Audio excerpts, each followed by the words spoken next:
কৈলাস পর্বত, দেবাদিদেব মহাদেব স্বয়ং যেখানে বিরাজমান, যে কৈলাসের রহস্যভেদ আজ অবধি সম্ভব হয়নি, যে কৈলাস হিন্দু এবং বৌদ্ধ উভয় ধর্মের মানুষের কাছে অত্যন্ত পবিত্র, যে কৈলাসের কাছে পৌঁছানো না জানি কত মানুষের কত বছরের অপেক্ষা কিংবা কত জন্মের সাধনা। বিশেষ করে এই শ্রাবণ মাস মহাদেবের পুজো কিংবা আরাধনার জন্য বিশেষভাবে উৎসর্গকৃত। মনে করা হয় এই শ্রাবণেই সমুদ্র মন্থনের ফলে উঠে আসা বিষ পান করে মহাদেব নীলকণ্ঠ হন। সেই কারণেই এই শ্রাবণ মাসে শিবের অভিষেক বিশেষভাবে উল্লেখযোগ্য। আর এই শ্রাবণেই 3 দিন পরিক্রমা করেছিলাম তিব্বতের কৈলাস পর্বতের, যার প্রথম দিনের অভিজ্ঞতা শেয়ার করছি আজকের এই পর্বে, যা শুরু 2রা আগস্টের সকালে তিব্বতের মানস সরোবরের কাছ থেকে। ওম নমঃ শিবায়। আজ 2রা আগস্ট 2025, স্থানীয় সময় সকাল 9:54 আর ভারতীয় সময় সকাল 7:24। ঘুম থেকে ওঠার পর সবাই এখানে দাঁড়িয়ে আছে, আর ওই সামনে দেখা যাচ্ছে কৈলাস পর্বত। সকালবেলায় অনেকটা ক্লিয়ার ছিল, এখন যত বেলা বাড়ছে নিচ থেকে মেঘগুলো উপরে উঠে আসছে এবং সেই সাথে কৈলাস পর্বত আস্তে আস্তে ঢেকে যাচ্ছে। আর ওই দিকে রয়েছে মানস সরোবর। এই জলটা কোথা থেকে আসছে? এই জলটা আসছে মানস সরোবর থেকে। ওটাকে পাম্প করে নিয়ে আসা হচ্ছে এবং সবাই এখানে স্নান করছে। মানে আপনার যদি মনে হয় মানস সরোবরে জলে স্নান করব, তাহলে কিন্তু আপনি এখানেই স্নান করতে পারবেন, ওই জলে কিন্তু কাউকে নামতে দেবে না। মানস সরোবরের জল যেহেতু প্রচণ্ড ঠান্ডা, তার জন্য এখানে গরম জলের ব্যবস্থাও করা রয়েছে। যদি আপনারা স্নান করতে চান তাহলে ঠান্ডা জল গরম জল মিশিয়ে কিন্তু স্নান করতে পারবেন। মানস সরোবরের জলে স্নান করতে করতে কৈলাস পর্বত দর্শনের যে ইচ্ছেটা, সেটা কিন্তু এই জায়গাতেই আপনার পরিপূর্ণতা লাভ করবে। আর ওইদিকে যে একটা দরজা রয়েছে, ওই দরজা দিয়ে সামনে যে এরকম জঙ্গল আর পাহাড় দেখা যাচ্ছে, ওইটা হচ্ছে পাবলিক টয়লেট প্লেস। কারণ এই জায়গাতে কোনো রকম কোনো টয়লেট নাই, পুরুষ এবং মহিলা কিন্তু সবাই ওই জায়গাতেই টয়লেট করতে যাচ্ছে, সেটা দিনের বেলা হোক বা রাতের বেলা, এছাড়া আর কোনো রকম অপশান নেই। আর এই যে টয়লেট বানিয়ে রেখে দিয়েছে এখানকার প্রশাসন, কিন্তু এই টয়লেট ব্যবহার করার জন্য কোনো রকম অনুমতি দেয়নি, মানে টয়লেটটাকে পুরো লক করে রেখে দিয়েছে।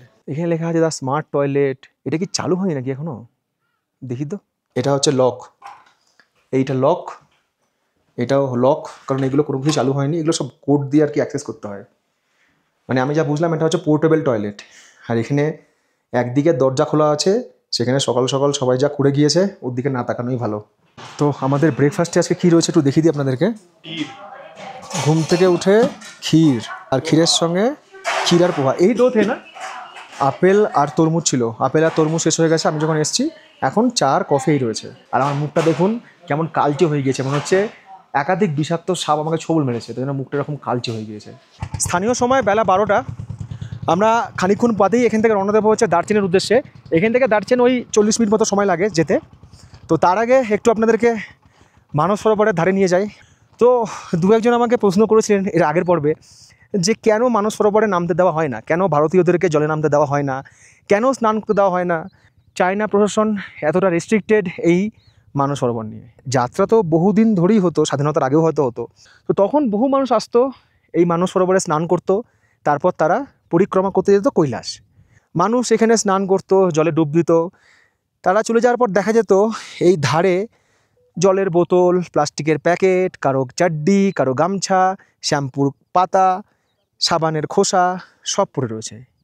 তো সেই কারণে চায়না প্রশাসন কী করলো, তারা নতুন নিয়ম করলো যে কোনো ভারতীয় তীর্থযাত্রীকে বা ভারতীয় ট্যুরিস্টকে, যেটা আপনারা বলবেন, মানস সরোবরের জলে নামতে দেওয়া হবে না, স্নান করতে দেওয়া হবে না।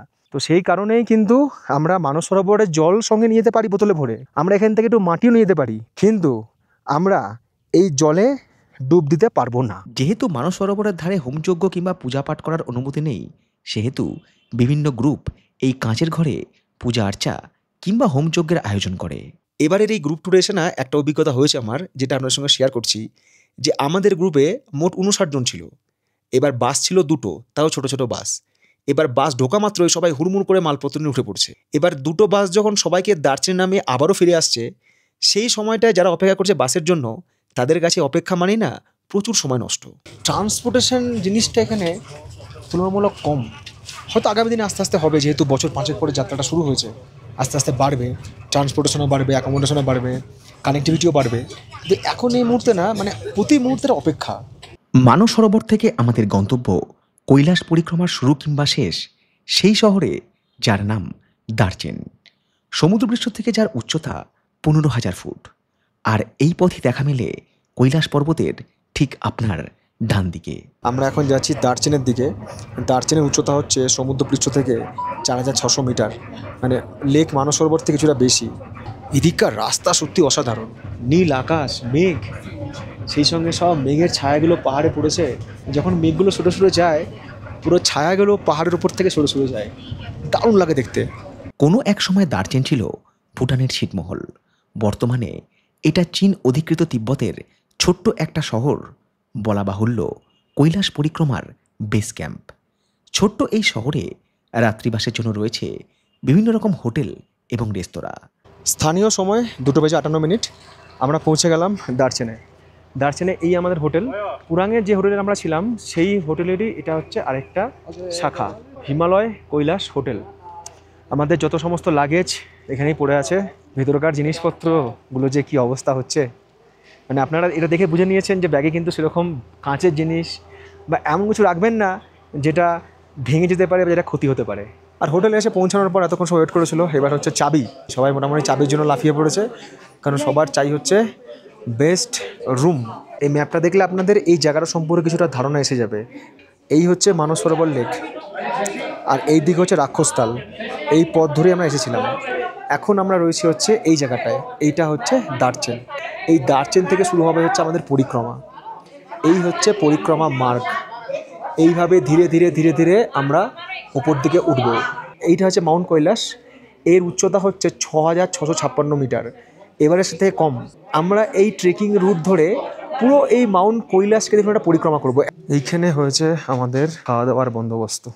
এখানে রয়েছে দই, এদিকে রয়েছে ডাল, বাঁধাকপির তরকারি, রুটি, এদিকে রয়েছে ভাত, আর এদিকে রয়েছে ফ্রুটস, মানে হচ্ছে তরমুজ। তো এই রয়েছে হচ্ছে লাঞ্চ। খাওয়া দাওয়া নিয়ে কী আর ফিডব্যাক দেবো, লাস্ট মোমেন্টে পৌঁছেছি, খাওয়া দাওয়া ঠান্ডা হয়ে গেছে, এটাই। তবে হ্যাঁ, আপনারা এই ট্রিপটা যারা ভিডিও প্রথম থেকে দেখছেন একটা জিনিস বুঝে নিয়েছেন যে ভাত ডাল সবজি কিন্তু আপনি সব জায়গায় পাবেন, মানে ভাত ডাল সবজি আর রুটি। এই খাওয়াটুকু নিয়ে আমাদের বাঙালিদের কোনো সমস্যা হবে না। একটা কথা আপনাকে বলবো, যারা আপনারা ট্রিপে আসছেন না, একটা করে বিছানার চাদর আর খাওয়া দাওয়ার জন্য না ওই কাগজের থালা ক্যারি করুন। এই থালা সবাই খাচ্ছে, তো সেগুলোকে ধুচ্ছে, সেগুলো নিয়ে আসছে। এবার ঠান্ডার জায়গা, জল টল কম, কতটা কি সাফ হচ্ছে, ক্লিয়ার হচ্ছে সেটা বোঝা মুশকিল।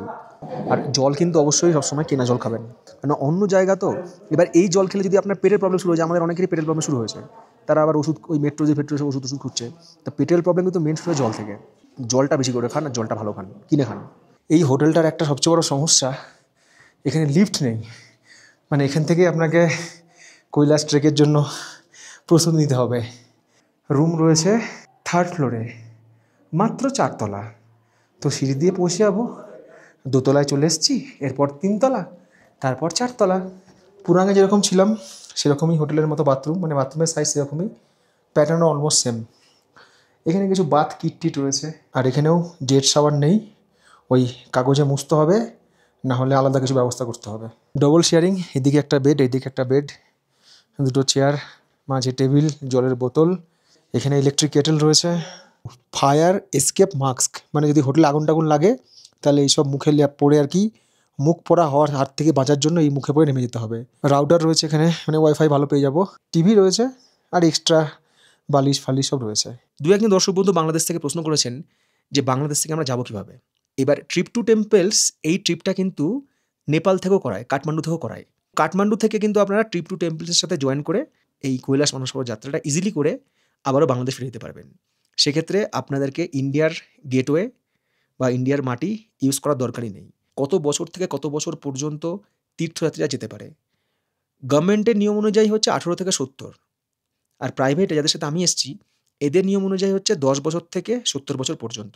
স্থানীয় সময় রাত 9:25, ভারতীয় সময় বিকেল 6:55। হোটেল থেকে বেরিয়ে এলাম। এখানে কিছু দোকানপাট রয়েছে যেখানে মূলত ট্রেকিংয়ের নানা রকম জিনিসপত্র পাওয়া যায়। এখানে মেডিসিন শপও আছে, যদি আপনাদের কোনো মেডিসিনের প্রয়োজন হয় আপনারা এখান থেকে পেয়ে যাবেন। ট্রেকিং স্টিক যদি আপনারা কিনতে চান তাহলে এখান থেকে কিনতে পারবেন। 30 बात चाहिए। अच्छा, आपको हिंदी आता है? या मैं हिंदी। अच्छा, आप कहाँ से हो? Nepal? Yeah, no, Tibet. no, Tibet. Tibet, okay Yes, okay. right? Purang এবং দার্চেন এই দুটো শহর থেকে কৈলাস পরিক্রমার জন্য প্রয়োজনীয় ট্রেকিং সামগ্রী কিনে নিতে পারেন। অক্সিজেন ক্যান, জুতো, পিঠে নেওয়া bag, chocolate, hiking stick, raincoat, এছাড়াও উপহার দেওয়ার জন্য টিবেটিয়ান আর্ট এবং ক্রাফটের বিভিন্ন জিনিসপত্র। এখানে আমার টোটাল খরচ হলো হচ্ছে 58 ইয়েন। এটাকে 12 দিয়ে গুণ করলে যা হয় সেটাই, তো আমি এদেরকে দিলাম হচ্ছে 100 ইয়েনের নোট। এই দোকান খোলার টাইম হচ্ছে সকাল 8টা এবং বন্ধ হয়ে যাওয়ার টাইম হচ্ছে রাত 11টা।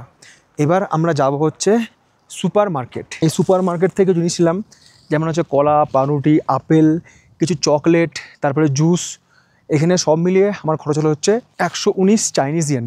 এক জায়গায় থাকা, এক জায়গায় খাওয়া, তার মাঝখানে ঠান্ডা হাওয়া, যেতে যেতেই এনার্জি ডাউন পুরা। চাवल, रोटी, सूप दाल सब्जी, पास्ता और पापड़। सुनिए ना, मुझे घी चाहिए। ये गुलाब जामुन है, घी मिल जाएगा? কৈলাস পরিক্রমাতে সবচাইতে গুরুত্বপূর্ণ প্রশ্ন, যারা এই কৈলাস পরিক্রমা করতে যাবে না তাদের জন্য কি ব্যবস্থা করা হবে? অনেকে আছে যারা ঘোড়ায় যাবে, অনেকে আছে যারা হেঁটে যাবে, অনেকে আছে যারা কোনো পরিক্রমা করবে না, ফিরে আসবে। যারা যাবে না, যারা এখানে ফিরে আসবে, সেক্ষেত্রে কি হবে?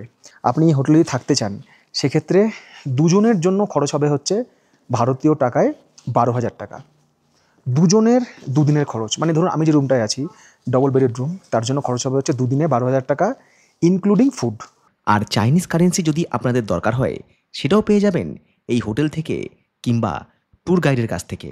তবে ভালো রেট পেতে গেলে আমি এটাই সাজেস্ট করব যে আগে থেকে হিসাব করে চাইনিজ কারেন্সি নিয়ে যান। আর এই সম্পর্কিত কিছু জিজ্ঞাসা থাকলে আমাকে ইমেল করতে পারেন নিচে দেওয়া ইমেল আইডিতে। অবশেষে এলো 3রা আগস্ট কিংবা 17ই শ্রাবণের সেই বিশেষ সকাল। আগের দিন রাত থেকে ছিল যার প্রস্তুতি কৈলাস পরিক্রমার ডে 1। দিনটা আমার জন্য কিছুটা ভালো, আবার কিছুটা খারাপ।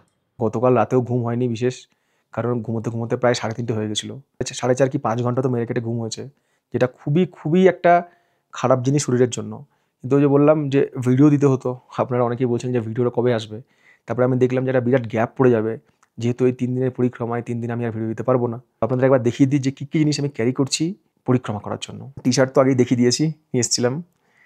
সেই সঙ্গে আমার jacket, passport, oxygen can, face wash, gloves, টুপিটা গতকাল এখান থেকে কিনেছি সন্ধ্যাবেলায়, ট্র্যাক স্যুট, আর এটা হচ্ছে ওই নি গার্ড, এটা অনলাইনে কিনেছি আমি। Fruit juice, chocolate, cold cream, কান ঢাকার কানপট্টি, পাওয়ার ব্যাঙ্ক, টি শার্ট, ঘড়ি, এক্সট্রা মোজাগুলো কিন্তু ভালো মোজা, শীতকালের জন্য ডেকাথলন থেকে নিয়েছি। অতি অবশ্যই হচ্ছে রেনকোট, ওয়েট টিস্যু, টি ব্যাগ, খেজুর, ড্রাই ফ্রুটস, সোয়েট শার্ট, যেটা ওখানে গিয়ে পরবো রাত্রেবেলায়, ওয়াকিং স্টিক। এইগুলো মোটামুটি আমি ক্যারি করছি কৈলাস পরিক্রমার জন্য। রুম থেকে চেক আউট করে চলে এলাম হোটেলের রিসেপশনে। সঙ্গের বড় ব্যাগ এখানেই রাখতে হবে। পরিবেশটা কেমন যেন থমথমে। 27শে জুলাই থেকে একসঙ্গে থাকা, খাওয়া কিংবা ঘুরে বেড়ানো মানুষগুলোর মধ্যে যেন বিচ্ছেদ আচমকাই আসন্ন। ইনফ্যাক্ট এটাও বলা মুশকিল, কেউ ফিরবে কেউ ফিরবে না। হয় বিজয় নয় বীরগতি, দুটোর একটা হবে। আমাদের টিমে এমন দু একজন আছে না, যারা যখন এসেছিলো যাত্রা শুরুর সময়, তাদের প্রচুর জোশ ছিল, ছবি তোলা, ভিডিও করা, আলাদা লেভেলের জোশ। আজকে তাদের সাথে কথা বললাম, বলছে শরীর সঙ্গ দিচ্ছে না। আপনাদেরকে আমি ভয় দেখাচ্ছি না, তবুও বারবার করে বলবো, যারা পরিক্রমা করবেন, এই কৈলাস পরিক্রমা শুরু না হওয়া পর্যন্ত দৌড়ঝাঁপ কিচ্ছু করবেন না, শরীরকে পর্যাপ্ত রেস্ট দেবেন, জল খাবেন। কারণ আমরা সমতলে থাকি, এবার একটা এত উঁচু জায়গায় এসেছি যেখানে গাছপালা কিচ্ছু নেই। এবার আমাদের শরীর ধরুন প্রতিদিন ঘুম থেকে উঠে এক ধরনের জীবনযাপনে অভ্যস্ত, এক ধরনের খাওয়াতে অভ্যস্ত। এখানে এসে আমাদের খাওয়া পাল্টে গেছে, জীবনযাপন পাল্টে গেছে, ঘুমের সময় পাল্টে গেছে। তো এর প্রভাব শরীরের ওপর পড়ছে। এই যে পরিক্রমা, এটাই হচ্ছে কঠিনতম চ্যালেঞ্জ। যদি ফিরে আসি তাহলে অবশ্যই আপনাদের গল্প শোনাবো, অভিজ্ঞতা শোনাবো। আর যদি না ফিরে আসি, এটাই ভাববো এটাই কপালে ছিল। বাট এটুকু বলতে পারি যে যতক্ষণ আমার শ্বাস চলবে, যতক্ষণ আমার হার্টবিট চলবে, যতক্ষণ শরীরে একটু জোশ থাকবে, আমি প্রাণপণ চেষ্টা করব এই পরিক্রমা সম্পূর্ণ করার। সব কিছু নেগেটিভ, বাট আমার ইচ্ছে শক্তিটা পজিটিভ, যে হ্যাঁ পারতে হবে। বাকি মহাদেব বুঝে নেবে। স্থানীয় সময় সকাল 10:51 আর ভারতীয় সময় 8:21। ফাইনালি আমাদের বাস ছাড়লো এখান থেকে ইয়ামদুয়ার বা জমের দুয়ারের পথে। দার্চেন থেকে বাসে করে আমাদের গন্তব্য জমদুয়ার, অর্থাৎ মৃত্যুর দেবতার প্রবেশদ্বার। হিন্দু ধর্মে এই মৃত্যুর দেবতা যম নিজেই মহাদেবের গৃহ রক্ষা করে, অর্থাৎ কৈলাসে যেতে গেলে এই জমদুয়ার পেরিয়ে যেতে হবে। সময় 11:25। আমরা এসে পৌঁছালাম জমদুয়ার। এখান থেকে শুরু হবে আলটিমেট আমাদের পরিক্রমা। এই বিশেষ দিনের অপেক্ষাতেই ছিলাম। ওই যে কৈলাসপতি, তাকে সাক্ষী মেনে শুরু হচ্ছে প্রথম দিনের পরিক্রমা। কৈলাস পরিক্রমার জন্য ঘোড়া, পোর্টার অর্থাৎ আপনার ব্যাগবাহক, তাদের সঙ্গে সাক্ষাৎ এই জায়গা থেকেই হবে। আর যারা পরিক্রমা করবেন না, তারা এই পর্যন্ত এসে আবারও ফিরে যেতে পারেন হোটেলে। নামা পার্বতী পাতায় হর হর মহাদেবের নাম নিয়ে শুরু হলো আমাদের পথ চলা। আমার যে পোর্টার সামনে রয়েছে তার পিঠে আমি ব্যাগ দিয়ে দিয়েছি। আর এই পোর্টারের জন্য আমাকে পে করতে হয়েছে 1200 চাইনিজ ইয়েন। কৈলাসপতি এখন আমার ডান দিকে, আর এখন রাস্তা শুরুতে এরকম। আর ওই যে সামনে স্যার যাচ্ছেন, 70 বছর বয়স, উনি কোনো পোর্টার নেননি। বিভৎস ফিট এই 70 বছর বয়সে। 70 বছর তো অনেক পরের কথা, 40-এর আগেই মনে হচ্ছে পটল তুলবো। বলো শঙ্কর ভগবান কি জয়। হিন্দুদের কাছে শিবের বাসস্থান কৈলাস, তিব্বতীদের কাছে তাদের দেবতা ডেমচকের বাসস্থান। এই পরিক্রমায় তাদের দেবতার উদ্দেশ্যে রঙিন পতাকা স্থাপন করে। এই পতাকাগুলো নীল, সাদা, লাল, সবুজ, হলুদ এই 5টা রঙে বিভক্ত। তিব্বতীরা এই পতাকাগুলো বাম দিক থেকে ডান দিকে সাজায়, যেখানে নীল রং আকাশের, সাদা রং বাতাসের, লাল রং আগুনের, সবুজ রং জলের এবং হলুদ রং পৃথিবীর প্রতিনিধিত্ব করে। কৈলাস পরিক্রমা করতে যাওয়ার আগে এই জমদারের 3 বার পরিক্রমা করতে হয়। কথিত আছে, এই পরিক্রমা করে নেওয়ার পর যমরাজের হিসাবরক্ষক চিত্রগুপ্ত তার বিচারের খাতা থেকে আমাদের অতীতের করা সমস্ত পাপ মুছে ফেলেন। আর আমরা পিছন ঘুরে তাকাবো না, কৈলাসজিকে সাক্ষী করে চলবে আমাদের পথ চলা।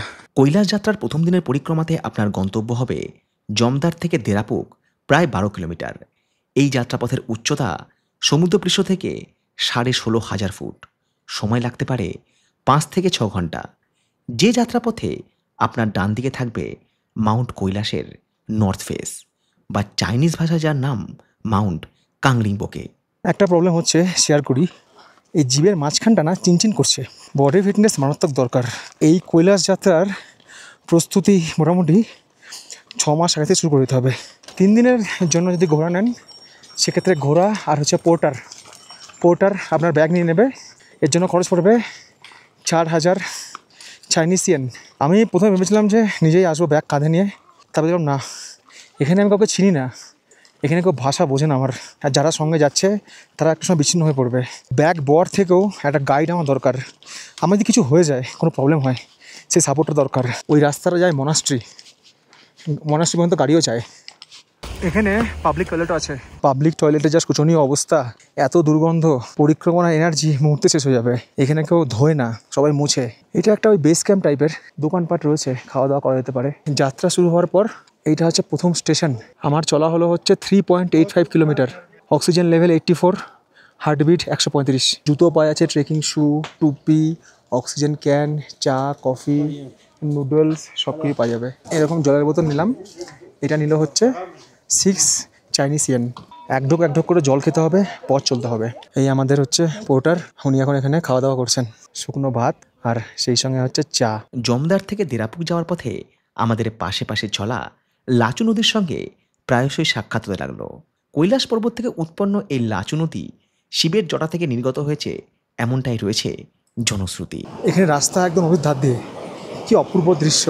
ওই সমস্ত ঝর্ণাগুলো থেকে জল নেমে আসছে, নদীর মারাত্মক স্রোত। এতক্ষণ রাস্তা সমতল ছিল, এরপর থেকে ফিল হবে ট্রেকিং।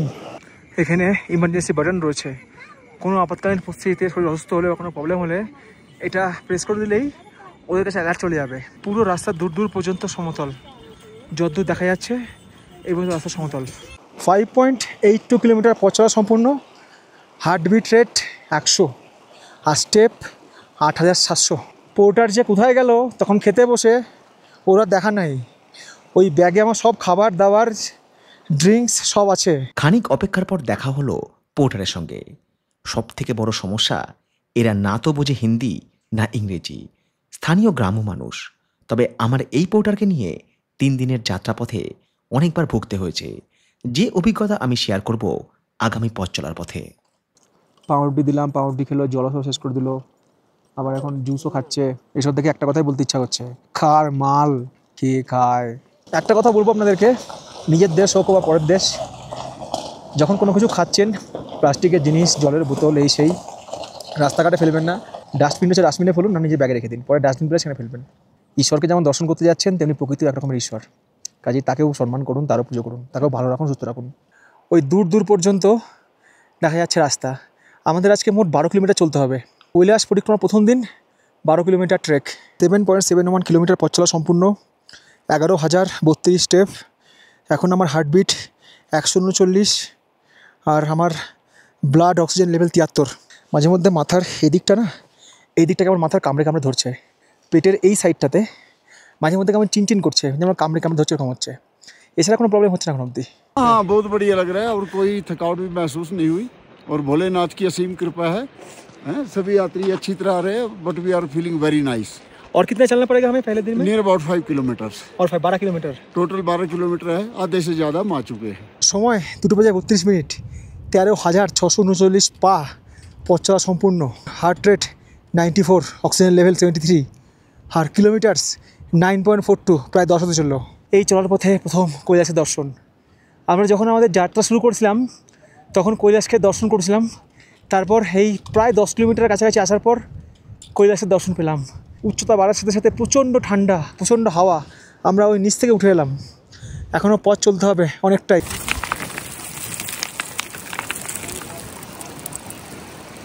সময় বলছে 3:31, পথ চলা 15,495 পা, oxygen level 74, heartbeat 112।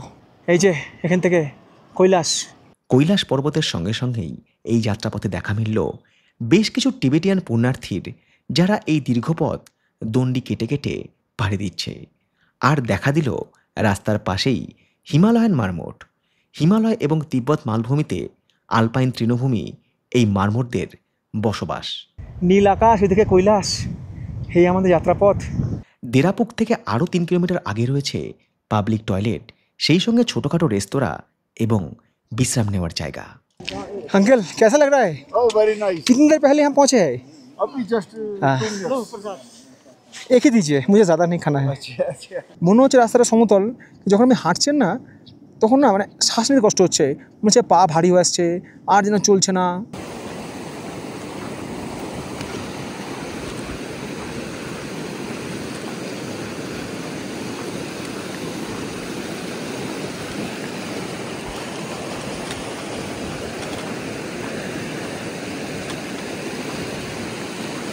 Heart rate increase করে 4 BPM, রেস্ট নিতে হবে। এই শেষ 1 কিলোমিটার খুব কষ্ট, খুব কষ্ট। আমরা ক্লান্ত হয়ে গেছি, এখানে বসে ওয়েট করছিলাম, আর আমাদের আঙ্কেলজি পায়ে পায়ে চলে এসছে। আঙ্কেলজি স্যালুট, তালিয়া তালিয়া তালিয়া তালিয়া।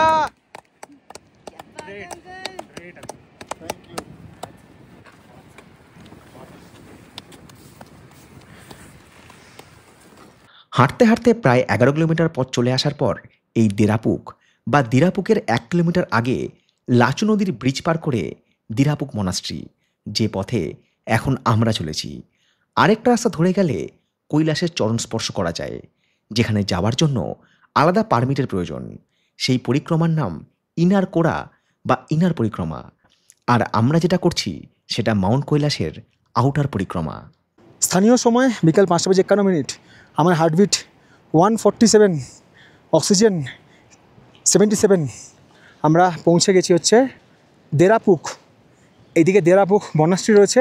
এইটা হচ্ছে কৈলাসের আরেকটা দিক। ওই কৈলাস থেকে বরফ গলা জল গড়িয়ে এসে এখানে নদী তৈরি করেছে। আর এই কৈলাসের না একটা ইনার পরিক্রমা হয়। আমাকে দুজন জিজ্ঞেস করছিল যে ইনার কোড়া, কোড়া মানে হচ্ছে পরিক্রমা, আমরা আউটার করছি, আউটার পরিক্রমা। ইনারও একটা হয়, ওটা বোধহয় ট্রিপ টু টেম্পেস করা হয়। বিকেল 6:06, পথ চলা 23,000 পা, এখন হার্ট রেট 100, অক্সিজেন লেভেল 77। দেখুন কাকে দেখা যাচ্ছে, মাউন্ট কৈলাস। সবাই বিছানা থেকে কাঞ্চনজঙ্ঘা দেখতে চায়, সমুদ্র দেখতে চায়, পাহাড় দেখতে চায়, আর আমি আপনাদের দেখাচ্ছি বিছানা থেকে মাউন্ট কৈলাস। এখানে সব 4 বেডেড রুম, এখানে একটা বেড রয়েছে, ওখানে একটা। आप लोग कहाँ से आए हैं? झारखंड। आप बेंगालोर से आए हैं, ये झारखंड से आए हैं। ফোন চার্জ দেওয়ার জায়গা এখানে, এখানে আপনারা আপনাদের ফোন চার্জ করতে পারবেন। বিছানা পরিষ্কার পরিচ্ছন্ন, বেশ ভালো।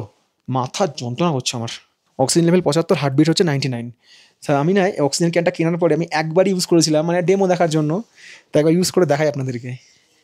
খুবই হালকা, ঠিক আছে, জাস্ট এই মুখটা এখানে লাগিয়ে নিতে হবে আর এখানে নিতে হবে।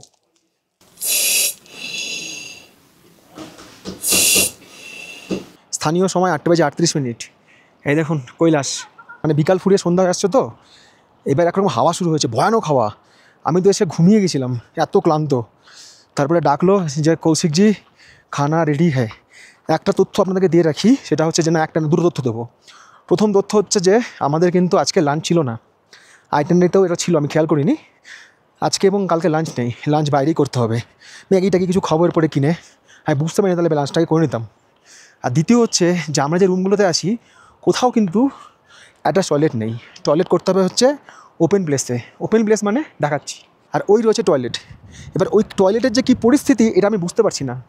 আমার দেখে মনে হচ্ছে না টয়লেটের পরিস্থিতি খুব একটা ভালো। দেখুন আজকে খাবার রয়েছে আমাদের এখানে, গরম গরম খিচুড়ি, এটার তো কোনো নেই জুড়ি, গরম গরম স্যুপ, পপকর্ন, আচ্ছা শুনিয়ে না, আর সেই সঙ্গে রয়েছে রসগোল্লা। বাইরে ঠান্ডায় ঠকঠক করে কাঁপছি, এত হাওয়া, তার মধ্যেই খাওয়াটা সত্যি যেন অমৃত সময়। আর হ্যাঁ, এর সঙ্গে তো জলের বোতল দিয়েছে, নতুন জলের বোতল।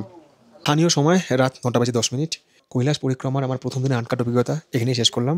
এই পরিক্রমা নিয়ে আপনাদের মনে হয়তো অনেক প্রশ্ন আছে, যেটুকু আমি অভিজ্ঞতা অর্জন করেছি সেই অভিজ্ঞতা দিয়ে আপনাদেরকে উত্তর দিচ্ছি কয়েকটা প্রশ্নের।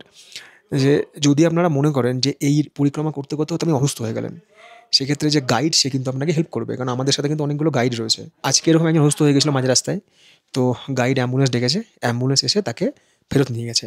অ্যাম্বুলেন্সের জন্য মোটামুটি লেগেছে 500 চাইনিজ ইয়েন। কালকে ধরুন আপনি আর পরিক্রমা করতে যাবেন না, আপনি এখান থেকে ফিরে যাবেন, তো এখান থেকে আপনি পায়ে হেঁটেও ফিরতে পারেন, কিংবা যদি বলেন যে না আমি অসুস্থ, তো অ্যাম্বুলেন্সের ব্যবস্থা কিন্তু হয়ে যাবে। কোনো প্রশ্ন থাকে আমাকে কমেন্ট সেকশনে করবেন, মনে হয় আমি সব উত্তর দিয়ে দিয়েছি, আর নতুন করে দেওয়ার কিছু নেই। তবে হ্যাঁ, যে উত্তর খুঁজতে হবে সেটা হচ্ছে আগামীকাল আমাদের 22 কিলোমিটারের কৈলাস পরিক্রমাতে। তার জন্য মেন্টালি ফিজিক্যালি সব রকম প্রিপারেশন নিতে হবে। মনের মধ্যে একটা টেনশন আছে, পারবো কি পারবো না, দেখা যাক। পারবো কি পারবো না সেটার উত্তর দেবো আপনাদের সঙ্গে আগে পড়বে। সবাই ভালো থাকুন, সুস্থ থাকুন, শুভরাত্রি, হর হর মহাদেব।